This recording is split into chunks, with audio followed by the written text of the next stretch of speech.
Well, I work seasonal, so sometimes I work part-time and sometimes I work full-time. I started at 44th and Wadsworth as a receptionist, but I was really excited to be a tax pro. I liked the idea of helping people at a difficult time because taxes are intimidating and they can be hard to understand.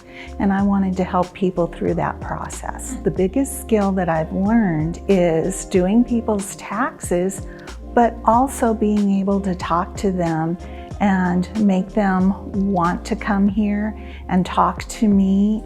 I want to put people at ease.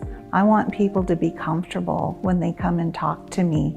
And I want them to know that I understand their stress. I have a client when I was at Arvada Walmart, and he was always leaving me Starbucks coffees on my desk. And he was so appreciative of the job I did for him. Sometimes I'd find candy bars, and I knew he was around when I'd find those. And if I could find him, I'd say, thank you so much. So, I mean, he appreciated me, but I appreciated him in return.